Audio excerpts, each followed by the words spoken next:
जय श्री हरि।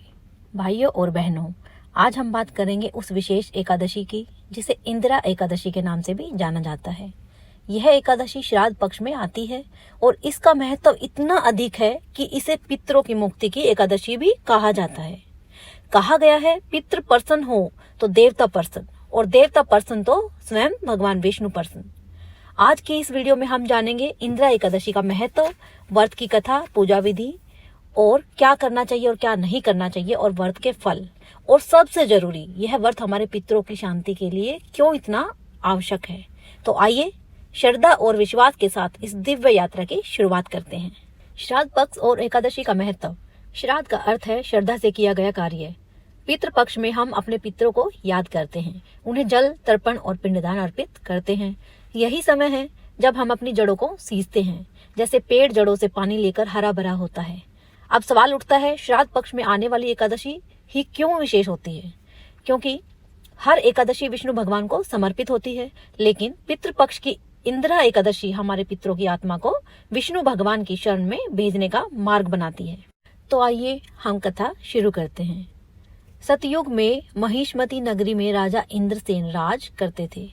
वे बहुत धर्मात्मा और प्रसन्न वत्सल थे। एक दिन नारद मुनि उनके दरबार आए और बोले, राजन, आपके पिता पुण्यात्मा थे, लेकिन पिछले जन्म के कुछ कर्मों के कारण वे नरक लोक में हैं। अगर आप चाहते हैं कि उन्हें मुक्ति मिले तो आप भाद्रपद मास के कृष्ण पक्ष की इंदिरा एकादशी का व्रत करें। इस व्रत से आपके पितृ स्वर्ग को प्राप्त करेंगे। राजा इंद्रसेन ने पूरे श्रद्धा भाव से व्रत किया। उन्होंने भगवान विष्णु की पूजा की, पितरों को तर्पण और पिंडदान दिया। परिणाम यह हुआ कि उनके पिता नरक से मुक्त होकर स्वर्गलोक पहुंच गए।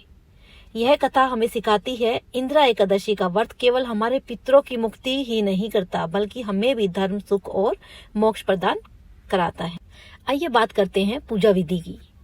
प्रातः काल स्नान करके शुद्ध वस्त्र धारण करें। घर या मंदिर में भगवान विष्णु की प्रतिमा या चित्र स्थापित करें। संकल्प लें, मैं आज इंदिरा एकादशी व्रत रख रही हूँ या रहा हूँ अपने पितरों की शांति और विष्णु भगवान की कृपा के लिए। भगवान विष्णु को धूप, दीप, पुष्प और तुलसी पत्र अर्पित करें।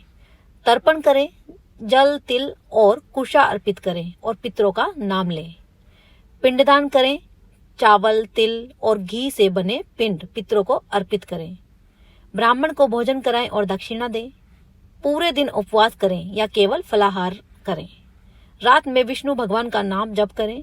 अगली सुबह व्रत का पारण करें। आइए जाने क्या करें और क्या नहीं करें।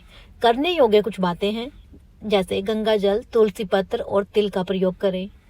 दान करें, जैसे कि अन्न, वस्त्र और गौ सेवा करें। जाके गरीबों को भोजन खिलाएं। जरूरतमंदों की जरूरतों को पूरी करने की कोशिश करें। भगवत गीता या विष्णु सहस्त्रनाम का पाठ करें। और क्या नहीं करना चाहिए, मांस, मदिरा, प्याज, लहसुन से बिल्कुल परहेज करें। झगड़ा, अपशब्द और क्रोध से बचें।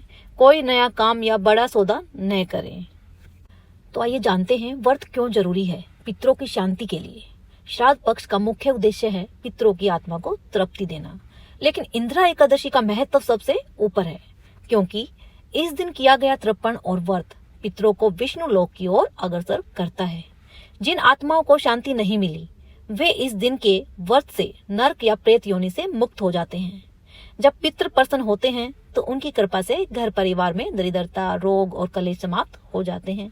यह व्रत हमें याद दिलाता है कि हमारा अस्तित्व हमारे पूर्वजों से है और उनके आशीर्वाद के बिना जीवन अधूरा है। इसलिए इंदिरा एकादशी का व्रत केवल धर्म कर्म ही नहीं, बल्कि हमारे आत्मा और पितरों का पवित्र संगम भी है। आइए जाने व्रत के फल। पितरों की आत्मा स्वर्ग और विष्णु लोक को प्राप्त होती है। घर परिवार में सुख, शांति और समृद्धि बनी रहती है। दरिद्रता, क्लेश और रोगों का नाश होता है। व्रती को विष्णु भगवान का आशीर्वाद प्राप्त होता है और आने वाली पीढ़ियां भी पितरों की कृपा से सुखी और सफल होती हैं। भाइयों और बहनों, इंदिरा एकादशी केवल एक उपवास या परंपरा नहीं, यह वह दिव्य दिन है जब हम अपने पितरों के प्रति अपनी कृतज्ञता व्यक्त करते हैं और उन्हें शांति प्रदान कराते हैं। इस व्रत को करने से न केवल पितरों का उद्धार होता है, बल्कि स्वयं साधक के जीवन में भी आनंद, समृद्धि और धर्म का प्रकाश आता है। याद रखिए, पितृ प्रसन्न तो देवता प्रसन्न, और देवता प्रसन्न तो स्वयं भगवान विष्णु प्रसन्न। इस श्राद्ध पक्ष की इंदिरा एकादशी पर आप भी श्रद्धा और भक्ति के साथ ये व्रत करें। भगवान विष्णु और पितरों का आशीर्वाद आपके जीवन को मंगलमय बनाए। जय श्री हरि, जय पितृदेव। अगर आपको ये जानकारी अच्छी लगी हो तो इस वीडियो को जरूर शेयर भी करें और लाइक करना ना भूलें, और हमारे चैनल को सब्सक्राइब कर लीजिए ताकि आने वाली सारी वीडियोस की जानकारी आपको मिलती रहे।